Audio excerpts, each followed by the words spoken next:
It's never been more apparent that what is at the center of the debate over gender ideology is the most basic question: if human beings actually bear the image of God as being created by Him. The definition of a man and a woman is biologically obvious, but more importantly, a spiritual truth. A recent book by our friends Dr. Jeff Myers and Brandon Showalter exposing the gender lie addresses the issue head on. And they write in their book, sincere and faithful Christians cannot remain on the sidelines. And we're going to talk about that with Dr. Myers in just a moment. But first, I want to go to this issue of yesterday, kind of setting the stage for this discussion. Yesterday at the White House, the First Lady, Joe Biden, she along with Secretary of State, hosted International Women's Day, at which they presented awards. There's only one problem. They presented one of the awards to a biological male. That's right. Every woman in America should be outraged by this. Join me now to discuss this and more is Mary Szoch, Director of the Center for Human Dignity here at the Family Research Council. Mary, welcome back to Washington Watch. Thanks so much for having me on, Tony. All right, so honoring a man to celebrate women, what am I missing? Well, it's not that you're missing something, it's that the Biden administration is. And in fact, what they're missing is the knowledge of what is a woman. You know, we saw in President Biden's Supreme Court nominee and appointee, Ketanji Jackson Brown's hearing, that she, in fact, could not define women. And this seems to be a universal trait, that the Biden administration thinks that if you put on a dress or if you wear high heels or if you put on lipstick, that that's what makes someone a woman. But those aren't the things that make women different from men.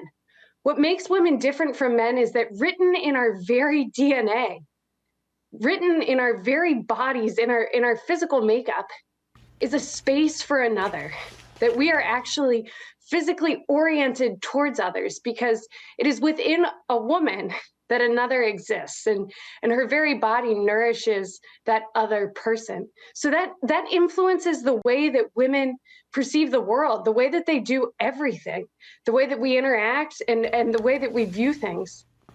That's something the Biden administration has clearly not recognized. But Mary, is this really inconsistent with this day that has been declared the International Women's Day? I mean, is this not kind of consistent with the origins of this day? Well, that's a great point, Tony, and I'm glad you brought that up. International Women's Day has communist roots. And we know that the father of communism, Karl Marx, we know that he abused and cheated on his wife. We know that his goal was to dismantle the family.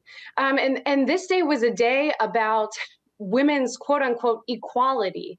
But of course, equality to them didn't mean that men and women have equal dignity. It meant that men and women are the same and that we should treat them as if they're interchangeable. And so motherhood was not something that was valued by the communists. And out of communism, we have universal pre-K.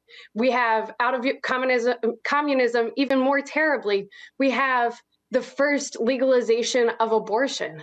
And so we've seen time and time again that communist regimes don't value women, that in fact, women are abused by them, that their dignity is disregarded. And that in fact is what the Biden administration is doing once again. So Mary, how are women responding to this? I mean, it's one thing to go down this path claiming this is equality and we want to celebrate women. Hey, I like celebrating Mother's Day. I love to celebrate, women.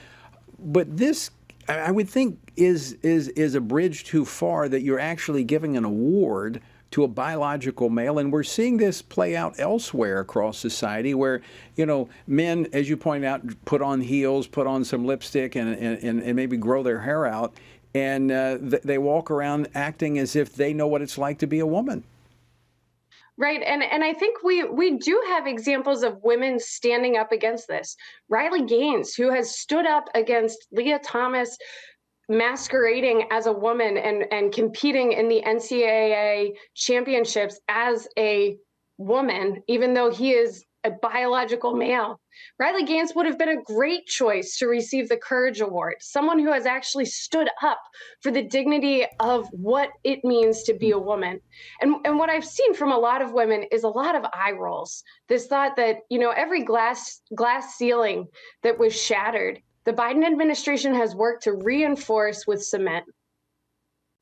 Well, it needs to be more than eye rolls. We need to see the voter rolls expand with women who say enough of this nonsense, because this is permeating every aspect of society. They're pushing this down into our schools with this transgender ideology. They're even wanting to expand in the president's budget, wanting to expand to pre-K so that they can indoctrinate our children at even earlier ages.